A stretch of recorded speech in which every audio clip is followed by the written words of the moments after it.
मैं आतंकी संगठनों को और उनके सरपरस्तों को कहना चाहता हूं कि वे बहुत बड़ी गलती कर चुके हैं। बहुत बड़ी कीमत उनको चुकानी पड़ेगी। सीआरपीएफ में जो गुस्सा है वो भी देश समझ रहा है और इसलिए सुरक्षा बलों को खुली छूट दे दी गई है। जो आग आपके दिल में है वही आग मेरे दिल में है।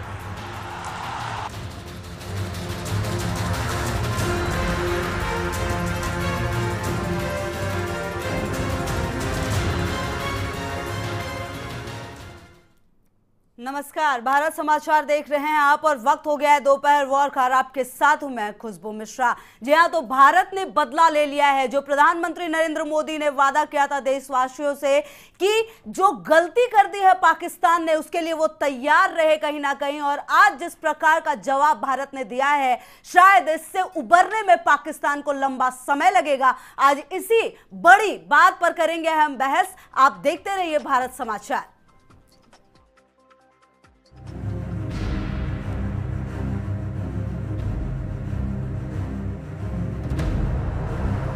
मैं आतंकी संगठनों को और उनके सरपरस्तों को कहना चाहता हूं कि वे बहुत बड़ी गलती कर चुके हैं। बहुत बड़ी कीमत उनको चुकानी पड़ेगी। सीआरपीएफ में जो गुस्सा है वो भी देश समझ रहा है और इसलिए सुरक्षा बलों को खुली छूट दे दी गई है। जो आग आपके दिल में है वही आग मेरे दिल में है।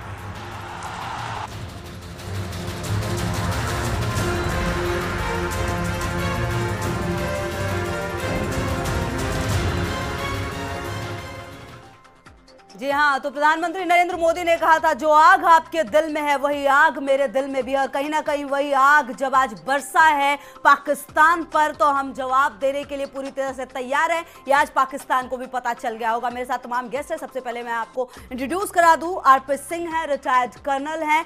साथ ही साथ रामदेव सिंह सेंगर है, रिटायर्ड कर्नल हैं। अमिल शमशी हैं, बीजेपी के नेता हैं। साथ ही साथ प्रदीप सिंह हैं, कांग्रेस प्रवक्ता हैं। आप सभी का बहुत बहुत स्वागत। सबसे पहले अमिल जी, आप ही के पास आना चाहूंगी। भारत ने जो आज जवाब दिया है निश्चित तौर पर एक तगड़ा जवाब है, किस तरीके से देख रहे हैं आप? देखिए, जब ये पुलवामा में ये कायराना हमला जिसको हमारे प्रधानमंत्री ने कहा था कि ये आतंकवादियों ने और पाकिस्तान ने बहुत बड़ी गलती कर दी है, उसका जवाब दिया जाएगा। और माननीय प्रधानमंत्री जी ने कहा था कि हमने सेना को खुली छूट दे करके रखी है और कड़ा जो है परिणाम आतंकवादियों को भुगतना पड़ेगा। ये उसका नतीजा। उस दौरान भी जब डिबेट हुई तो मैंने आपसे बताया था कि भारत की सरकार और भारत की सेना सक्षम है आतंकवादियों को मुंहतोड़ जवाब देने में, और ऐसा प्रहार किया जाएगा कि आतंकवाद खुद आतंकित हो जाएगा। आज ये वही परिणाम है जो भारत की जनता के सामने है कि भारत के यशस्वी प्रधानमंत्री ने भारत से किया हुआ अपना वादा निभाया, उन वीर जवानों का बदला, ऐसा तगड़ा बदला लिया कि आज पाकिस्तान के साथ साथ पूरा आतंकवाद भी आतंकित है। निश्चित तौर पर प्रदीप सिंह क्या कहना चाहेंगे? जिस प्रकार से आज जवाब दिया है, निश्चित तौर पर भारत ने जवाब नहीं है पाकिस्तान पर, और यह भी सुनने में आ रहा है कि पाकिस्तानी संसद में इमरान खान के मुर्दाबाद के नारे तक लग रहे हैं, और अब इमरान खान ने इमरजेंसी मीटिंग भी बुलाई है। क्या कहेंगे?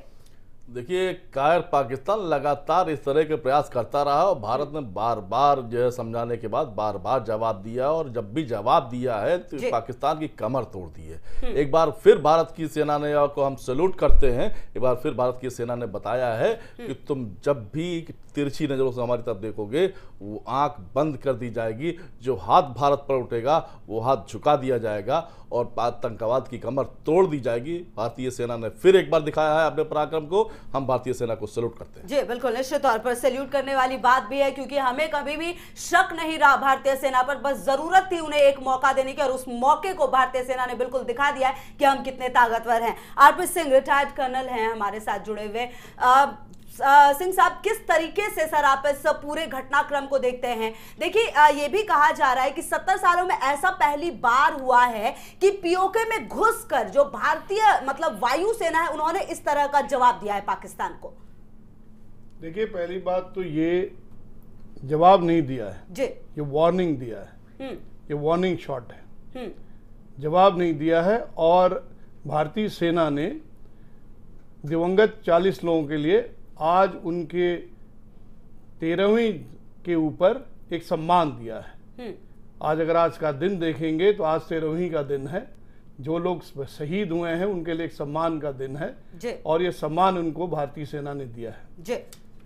जो सिक्योरिटी फोर्सेज हैं उनको ये काम दिया गया कि उनके भाई जो सीआरपीएफ के वीरगति को प्राप्त हुए हैं उनके सम्मान में पाक के ऊपर हमला नहीं हुआ है।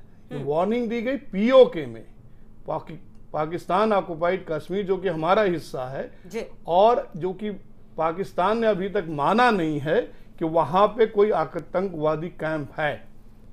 तो वहां पे जा करके पाकिस्तान ने, अभी मैं देख रहा था वहां का एक ट्वीट पुलिस का कि 300 आदमी मर चुके हैं, 68 आदमी घायल हैं, वहां पे जल रहे हैं।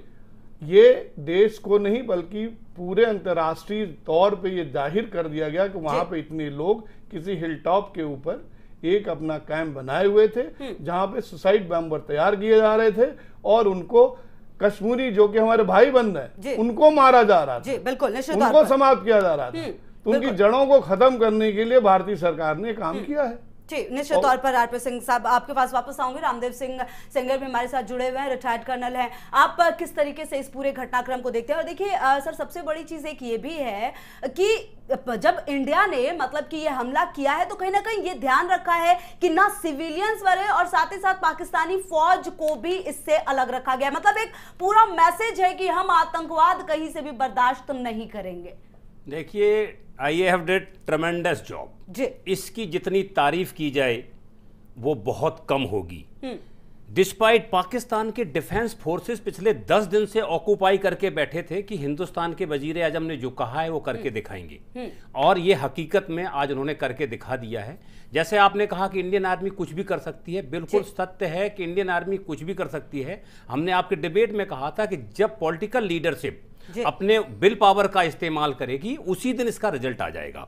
और रिजल्ट का खामियाजा, जैसे कर्नल आरपी सिंह कह रहे थे कि 300 से ज्यादा कैजुअलिटीज हुई हैं। एक स्पेशल किस्म का एम्यूनिशन मैडम इस्तेमाल किया गया जो कि 20 किलोमीटर दूरी से ही अपने लक्ष्य को भेज सकता है और ऐसे तरीके से भेज सकता है कि जो कैजुअलिटी हम चाहें, जिसको डिस्ट्रक्शन करना चाहें वही डिस्ट्रॉय होगा, उसके अलावा ना तो कोई मरेगा ना ही कोई नुकसान होगा। दूसरा आपका सवाल था कि सिविलियन कैजुअलिटी, सिविलियन कैजुअलिटी का मतलब होता है बार।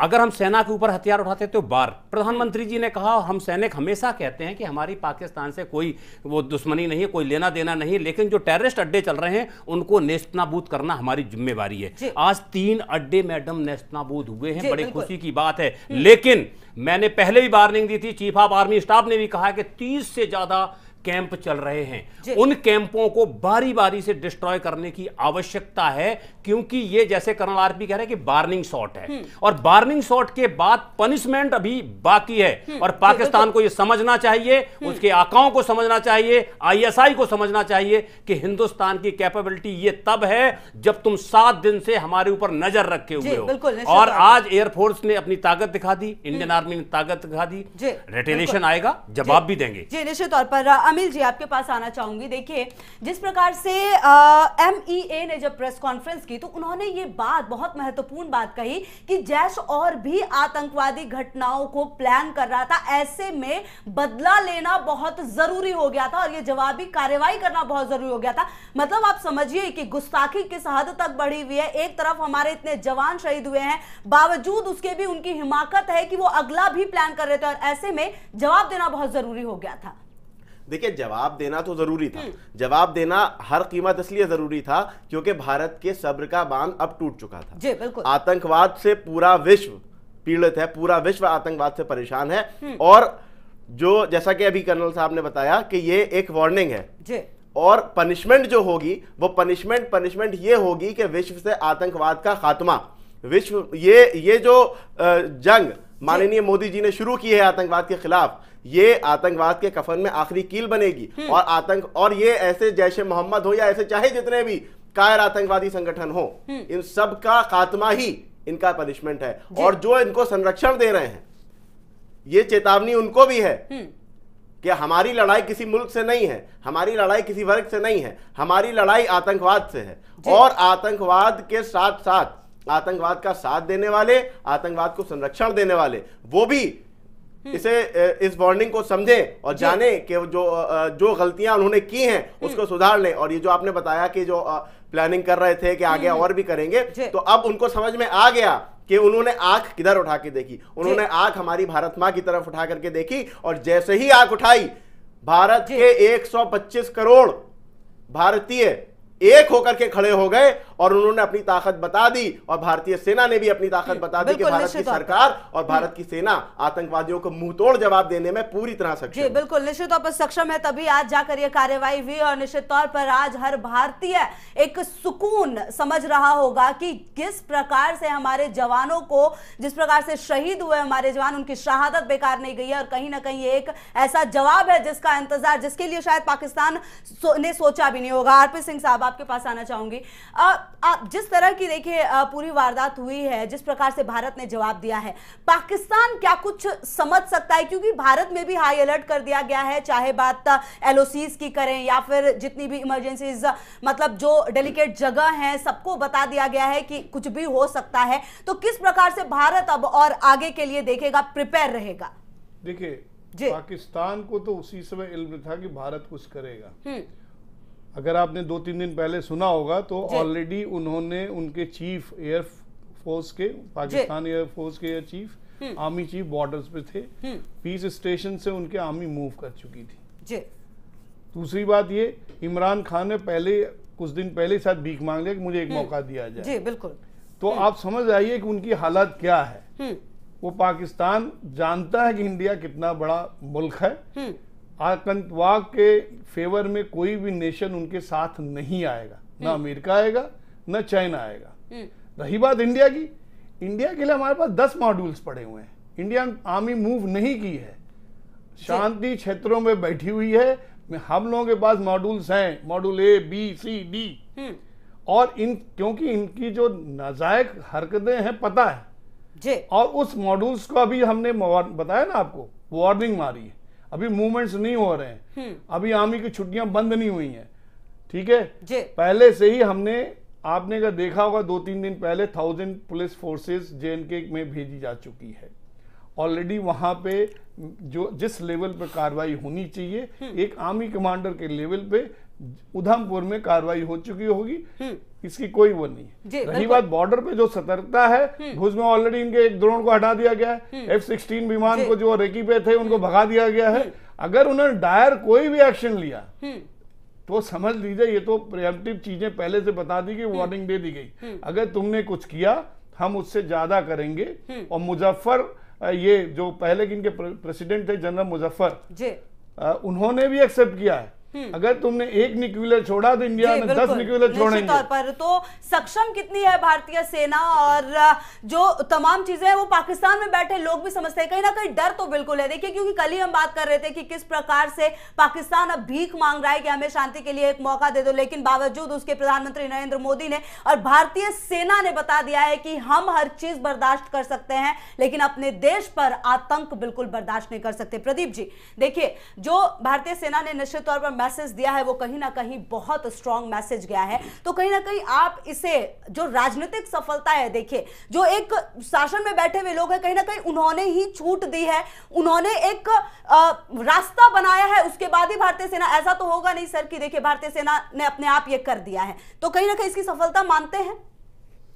तो देखिए पूरी दुनिया में पाकिस्तान चिल्ला चिल्ला के एक बात कहता था कि ये आतंकी गतिविधियां हमारे देश से नहीं चलती। ये जो घटनाएं होती हैं वो वहाँ की कश्मीरी हैं, जो उनकी आवाज है वो आवाज निकलती है और इस तरह की आतंकी घटनाएं होती हैं। आज भारतीय सेना ने बताया इनके चेहरे से वो नकाब उतारा और खुरच के उतारा है कि देखो तुम्हारे यहाँ आतंकी अड्डे चल रहे थे, तुमने स्वीकारा है कि ये आतंकी अड्डे यहाँ ध्वस्त किए गए हैं। अब देखना होगा आने वाले समय पर पाकिस्तान ने अगर ठीक रास्ता नहीं पकड़ा तो हम मसूद अजहर को भी वहां से खींच कर लाएंगे। भारतीय सेना इस बात इतनी सक्षम है कि हम आप कितना भी छुपाएं उन आतंकवादियों को, वो भारतीय सेना की पकड़ से दूर नहीं जाएंगे। जी बिल्कुल। आज जो परिस्थितियां सामने हैं आप देखते रहिए, आज जो परिस्थितियां सामने है, आज दुनिया में एक ऐसा देश पाकिस्तान है, हर देश के पास अपनी सेना होती है। पाकिस्तान ऐसा देश है कि पाकिस्तान की सेना के पास वो देश है। वो पाकिस्तानी सेना पूरी तरह गवर्न करती है। प्रधानमंत्री को भी वहां के जनरल से मिलने के लिए समय लेना पड़ता है। आज परिस्थिति सामने है कि आज उस देश के नागरिक कह रहे होंगे कि तुम्हारी वजह से इतनी बड़ी घटना हुई है, और वहां जिंदाबाद मुर्दाबाद के नारे लग रहे हैं। देश के प्रधानमंत्री के खिलाफ मुर्दाबाद के नारे लग रहे हैं। आने वाले समय में अगर पाकिस्तान चेता नहीं तो दुनिया के नक्शे से पाकिस्तान मिट भी सकता है। ये भारतीय सेना ने करके दिखाया। जी बिल्कुल। रामदेव सिंगर साहब, देखिए जिस प्रकार से भारतीय सेना ने निश्चित तौर पर जवाब दिया है, एक तरह से सीधा सीधा स्ट्रॉन्ग मैसेज है सर कि अगर तुम हमारे देश में लाकर 350 किलो जो भी बम था वो छोड़ोगे तो हम 1000 किलो छोड़ेंगे। तुम हमारे एक मारोगे, एक जो हमारे जवान जिस प्रकार से शहीद हुए उसका जवाब हम इस प्रकार से देंगे। और ये भी कहा जा रहा है, हालांकि इसकी आधिकारिक पुष्टि अभी बाकी है, कि मसूद अजहर का जो रिश्तेदार था उससे भी खत्म कर दिया गया। कहीं ना कहीं एक बहुत बड़ा मैसेज, और कहीं ना कहीं पूरे जो देश की जनता है, साथ ही साथ अंतरराष्ट्रीय लेवल पर भी आप देखिए तो भारत ने अपना स्टैंड एकदम क्लियर कर दिया है। बिल्कुल सही कहा आपने, लेकिन इसमें मेरी थोड़ी सी मतभेद ये है कि अब भारत ये नहीं चाहेगा कि हमारा एक वो मारे। हम इस तरह से उनको हाथ तोड़ेंगे, इस तरह से उनको बर्बाद करेंगे कि वो दोबारा ये जुर्रत ना कर सकें कि हमारा एक मारे। दूसरी चीज 300 केजी का इस बार चला दिया उन्होंने, 1000 का उन्होंने प्रसाद भी पा लिया, लेकिन हम ये अब कतई नहीं चाहेंगे कि वो 300 या 100 केजी का हमारे ऊपर इस्तेमाल करने की हिम्मत करें। सबसे बड़ी चीज होती है कि टेररिज्म बढ़ता क्यों है, क्योंकि 30 साल से लगातार जो है एक छोटा सा घाव था, बढ़ता बढ़ता बढ़ता नासूर और कैंसर की स्थिति में पहुंच गया। अब कैंसर जब पहुंच गया तो लाइलाज होगा, और उसका इलाज करना काफी कठिन कार्य है। अभी मैं आपको एक चीज और बता दूं कि कर्नल आरपी और बाकी लोग मेरे से सहमत होंगे, क्योंकि जो पाकिस्तान की आदत है, और इमरान खान जो वहां का प्रधानमंत्री है उसको प्रधानमंत्री मानना एक बेनामी होगा, वो कोई मतलब नहीं रहता है। सेना ने उसको जिताया है, सेना ही उसको मुखौटा है, सेना ही उसको लिख के देती है, वही ISI के हिसाब से अपनी बात कहता है, सुनता है। इस स्थिति में हो सकता है कि कुछ समय बाद जैसे मुर्दाबाद के नारे लग रहे हैं, तख्ता पलट भी हो जाए। तख्ता पलट होगा, अगेन सेना का राज होगा। लेकिन यकीन मानिए, मुझे ऐसा लग रहा है, हो सकता है ये मेरा व्यक्तिगत व्यू हो, कि भारत को अभी भी अपने उसमें रहना चाहिए, चौकसी में, क्योंकि हमारे अंदर कुछ ऐसे एलिमेंट्स बैठे हुए हैं और जिनके पास RDX और बारूद उपलब्ध है। पाकिस्तान क्या ISI क्या चाहेगी? हमारे लोगों को हमारे खिलाफ कहीं ना कहीं ऐसी जगह इस्तेमाल करेगी, एक छोटा सा विस्फोट करवा दे 100 केजी 50 केजी, जिससे 2-4 कैजुअलिटी हो जाए, तो हम वापस उसी चीज में आए। आज हमारे सिक्योरिटी फोर्स को अलर्ट रहने की जरूरत है। और मैं शुरू से कहता था, अगर आपको याद हो 8 जनरल का डिबेट में मैंने जब कहा था कि हमारी एक डिफेंस पॉलिसी सॉलिड होनी चाहिए, ये एक डिफेंस पॉलिसी का हिस्सा है। और विद इन इजराइल की तरह विद इन 30 मिनट्स अगर ये हमारे पास टारगेट है, ये कर्नल आरपी ने कहा कि मॉड्यूल 1 मॉड्यूल 2 मॉड्यूल 3, मेरे पास मोडस ऑपरेंडी अवेलेबल हैं। हमें पता था, आज का पता नहीं है कि बहालपुर में ये चल रहा है, मुझे पता था कि वहां पर ये मुजफ्फराबाद में ये कैंप चल रहा है। हम लोग जानते हैं 30 के 30 कैंपों के हमारे पास नक्शे, लैटिट्यूड, लॉन्गिट्यूड, हर चीज अवेलेबल है और हम कभी भी ध्वस्त कर सकते हैं। उस हालत में क्या है कि पाकिस्तान कुछ ना कुछ ऐसा रेटिलेशन करेगा अपने देश को जवाब देने के लिए, जिसमें कि मैक्सिमम वो हो सकता है। अब देखिए, मैं यहां पर हो सकता हूं कि हमारी सेना तैयार है, एयरफोर्स तैयार है, हो सकता है कि पाकिस्तान F-16 का इस्तेमाल करें, लेकिन बॉर्डर पे मारा जाएगा क्योंकि हमने चौकसी कर दी। उनकी गन्स इस्तेमाल होंगी, इतना हमारे पास क्षमता है कि गन को मुंह तोड़ जवाब दिया। हाँ, ऑफ कोर्स मिसाइल का खतरा बना रहेगा, इसलिए एंटी मिसाइल प्रणाली भी हमने विकसित कर रखी है। आज पता चलेगा पाकिस्तान को कि उसकी औकात हमारे सामने जी बिल्कुल निश्चित तौर पर। ठीक है अमिल साहब, देखिए एक बात तो ये है कि जिस प्रकार से आपने पाकिस्तान को हम लोगों ने जवाब दिया है, पाकिस्तान सदियों तक याद रखेगा, लेकिन भारत में भी तो कुछ ऐसी चीजें हैं जिसपे आपको कंट्रोल करना है। देखिए यूपी से भी 2 लोग पकड़े गए थे, उनके पास से काफी मात्रा में वेपन्स आए, साथ ही साथ ये पता चला कि वो जो पुलवामा हमला हुआ था उसमें भी कहीं ना कहीं से शरीक थे। तो देखिए देश के अंदर भी तो पल रहा है, देश के अंदर जो आतंकवादी जो पत्थरबाज है, एक तरह से वो सेना को इस प्रकार से जवाब देते हैं, पत्थरबाजी करते हैं, तो उन पे कंट्रोल कब होगा?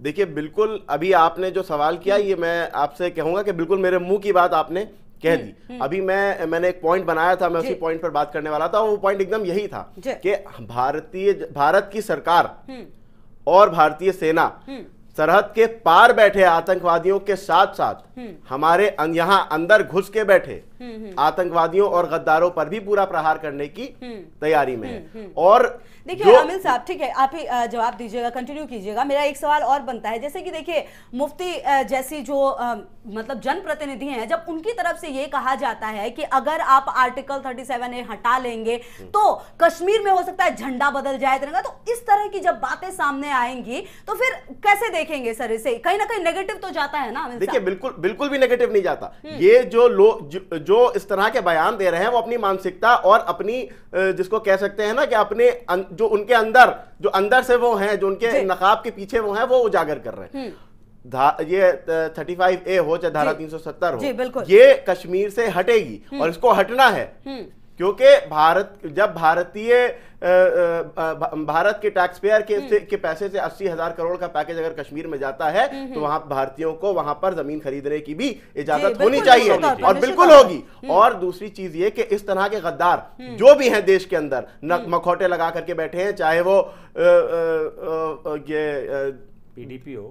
पीडीपी हो या चाहे जो ऐसे मदरसों से जो आतंकवादी पकड़े जा रहे हैं, जो वहाबी विचारधारा के मदरसे हों, इन सब पर पूरा प्रहार होगा और देश के अंदर बैठे हर गद्दार को इस बात का सबक मिल जाएगा कि अगर उसने देश से गद्दारी की है तो उसकी नस्लें गद्दारी नहीं करना भूल जाएंगी, और जो आतंकवाद और आतंकवादियों को संरक्षण दे रहे हैं मुल्क, वो भी इस बात को समझ लेंगे कि आतंकवाद अगर कैंसर की तरह उनके यहाँ पनप रहा है तो कैंसर जब बिल्कुल लास्ट स्टेज पर आ जाता है तो उसका इलाज क्या है वो दुनिया जानती है। उसका इलाज यही होगा कि आतंकवाद और आतंकवाद को संरक्षण देने वाले विश्व के नक्शे से मिट जाएंगे। जी बिल्कुल निश्चित तौर पर अमिल साहब। प्रदीप जी क्या कहेंगे? देखिए जिस प्रकार से बात है कि पाकिस्तान को तो जवाब दे रही है, लेकिन जो देश के अंदर पनप रहा है ये सब, और देखिए आर्टिकल 35A की बात हो या धारा 370, जिस प्रकार से लगातार हम बात करते हैं, क्या लगता है कि कितना जरूरी है अब कि हट जाइए? और कश्मीर, क्योंकि देखिए कश्मीर को इन जनरल शामिल करना बहुत जरूरी हो गया है एक देश की तरह, वहां पर आखिर सब कुछ अलग क्यों हो? क्या लगता है इसमें कितना साथ देते हैं आप? तो देखिए जश्न का समय है, इन मुद्दों पर बहस किसी और दिन इसी विषय पर रखी जा सकती है, लेकिन बहस की बात नहीं है, आ रहे हैं उस पर आ रहे हैं, आपकी बात पर आ रहे हैं। हाँ। 35A राष्ट्रपति के आदेश से लगी थी, नंबर 1 बात। नंबर 2 बात, आज भी वो राष्ट्रपति के आदेश से हटाई जा सकती है। 35A के पीछे की मंशा क्या थी? 35A के पीछे की मंशा ये थी कि राजा हरि सिंह को अब ये लगने लगा कि जो ब्रितानी हुकूमत जो यहाँ से चली गई है, उनके अधिकारी और उनके और लोग कश्मीर में आके, चूंकि उनका वातावरण इंग्लैंड से मिलता जुलता था, तो वहां पे अगर जमीन खरीद कर वहां रह सकते थे और वहां पर दबाव बना सकते थे। ये बात जब भारत सरकार से राजा हरि सिंह ने कही तो इस पर 35A आया। 35A आज भी राष्ट्रपति जी के आदेश मात्र से हट सकता है, लेकिन भारत सरकार ने अभी जब इस पे सुप्रीम कोर्ट पर ये पिटीशन चल रही है, भारत सरकार का बयान आया कि अभी ये मौका नहीं है 35A हटाने। ये हमारे किसी और का बयान नहीं, भारत सरकार का बयान है। धारा 370 की जहां तक बात है, 12 अमेंडमेंट के द्वारा धारा 370 की कमर तोड़ दी गई है। अब केवल 35A पर एक्ट करने की जरूरत है, जो भारत के राष्ट्रपति द्वारा लिया जा सकता है, उसके माध्यम से हटाया जा सकता है। तीसरी बात, जब आप आतंकी और भारत में पल रहे आतंकियों उनके समर्थकों की बात करते हैं, तो जब आप देश में कश्मीर के अंदर पत्थरबाजों के मुकदमे वापस लेंगे और भारत की सेना के खिलाफ FIR लिखाएंगे, तो निश्चित तौर पर ऐसे लोगों का मनोबल बढ़ेगा। हमें यह देखना चाहिए कि अब कम से कम कश्मीर के अंदर पत्थरबाजों के खिलाफ जो मुकदमे लगे होते हैं वो वापस ठीक है साहब, वापस आऊंगी आतंकी है वो इसके कई बार गिरफ्तार हुआ। ये भी सरकार को विवेचना करना चाहिए कि किन कारणों से डार जिसने 40 जवानों को शहीद किया है वो कैसे बाहर आ गया। जी बिल्कुल, जवाब लेंगे प्रदीप जी, जवाब लेंगे अमिल साहब से। हमारे साथ फोन लाइन पर ब्रिगेडियर अमूल्य मोहन जुड़ गए हैं। बहुत बहुत स्वागत है आपका सर। किस तरह से इस पूरे घटनाक्रम को देखते हैं? सबसे पहले ये जानना चाहूंगी जिस प्रकार से पाकिस्तान को भारत ने मुंह तोड़ जवाब दिया है। नमस्कार जी। देखिए, मैंने कुछ दिन पहले भी कहा था जब आपने मेरा इंटरव्यू लिया था पहले कि हम जवाब देंगे, और हमने जवाब दिया है।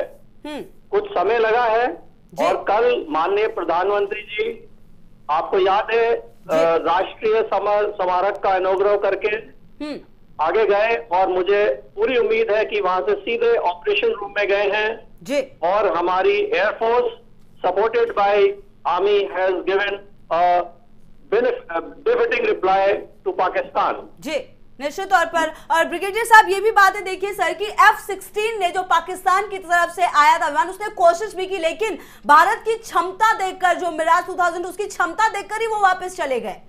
जी देखिए, ये मैटर ऑफ टेक्निकल एक्सपर्टीज है, ये एयरफोर्स वाले ज्यादा अच्छे बता पाएंगे, लेकिन सवाल ये उठता है कि अब पाकिस्तान क्या करेगा। हमको अपने आप को सक्षम रखना है, तैयार रखना है, और अगर कोई वो कार्रवाई करते हैं उसका जवाब दोबारा देना है।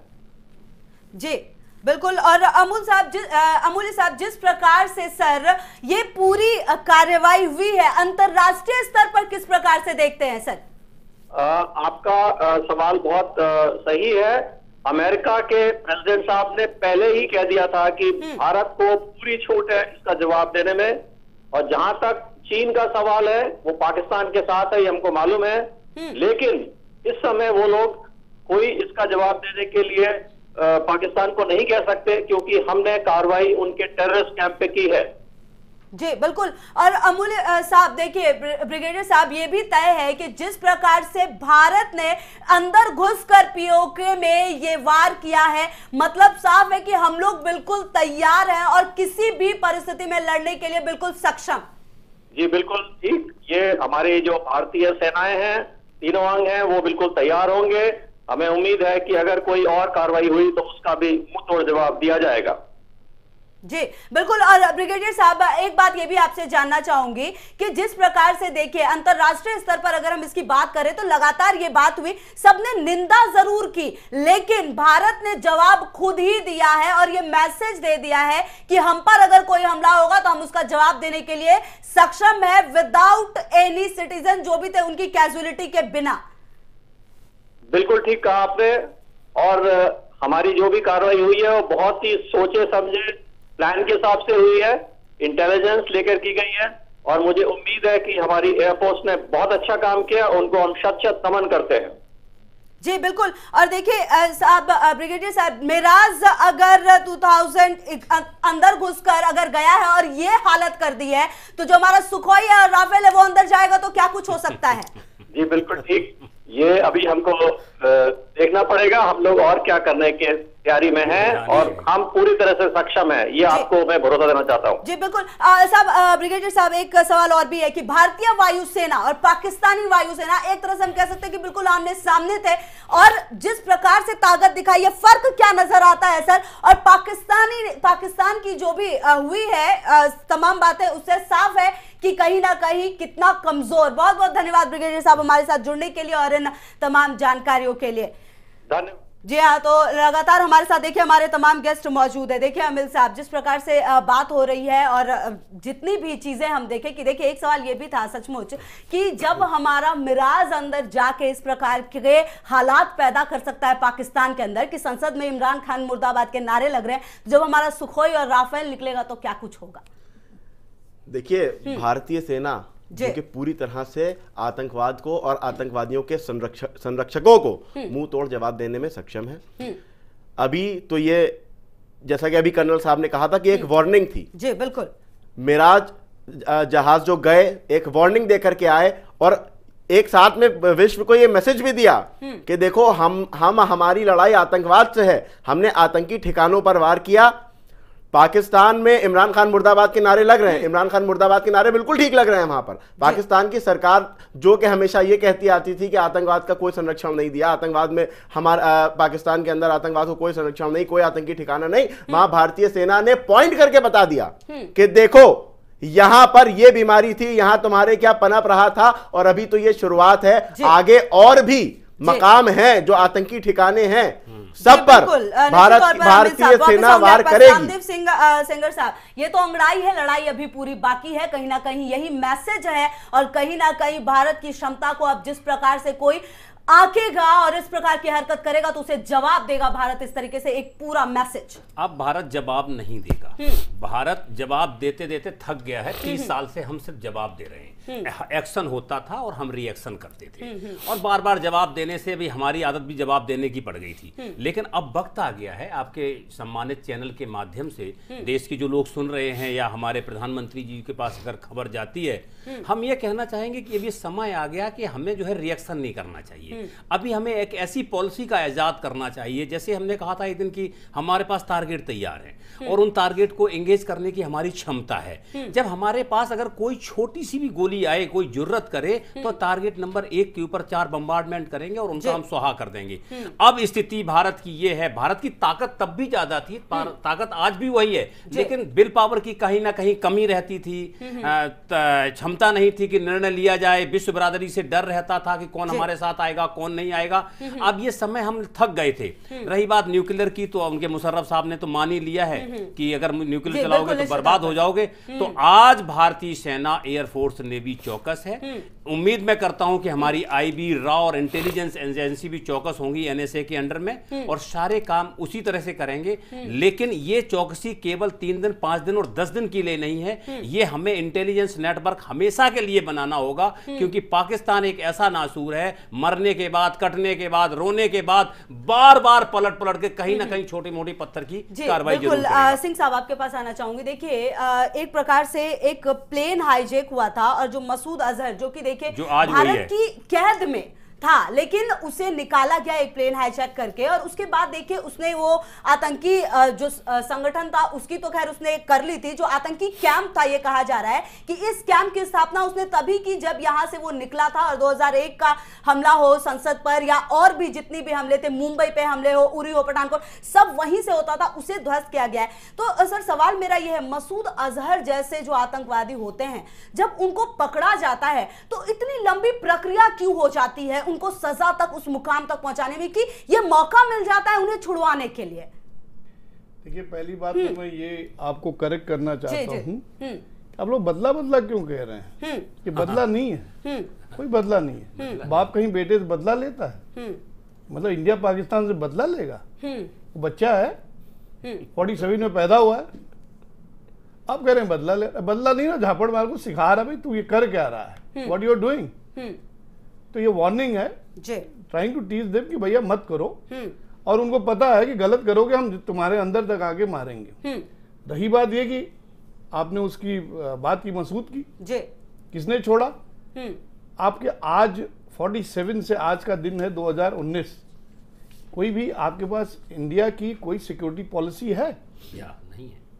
किसी पॉलिटिकल पार्टियों ने साइन किया है? अपना इलेक्शन मैनिफेस्टो बनाएंगे, क्या ये 22 पार्टियां जो इंडिया के अंदर हैं, किसी ने साइन करके दिया कि यही पॉलिसी रहेगी? पाकिस्तान के अंदर अमेरिका के घुस के आके मारा, किसी नेशन ने ऑब्जेक्ट किया?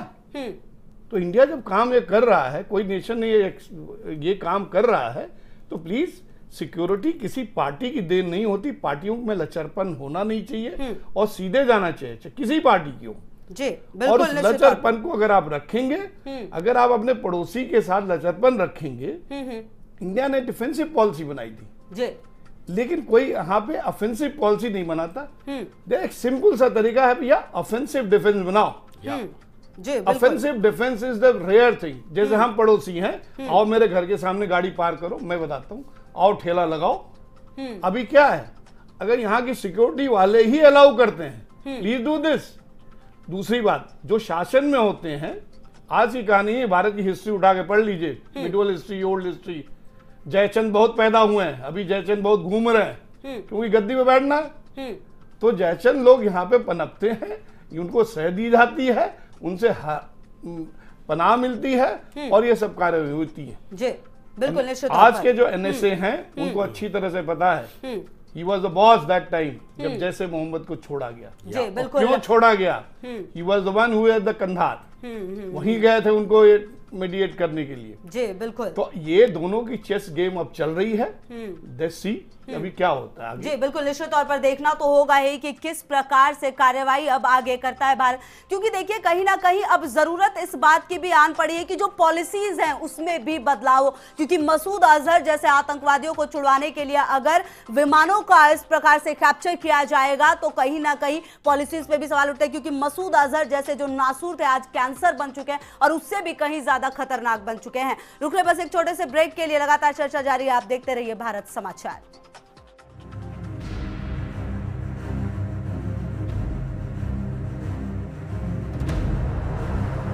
मैं आतंकी संगठनों को और उनके सरपरस्तों को कहना चाहता हूं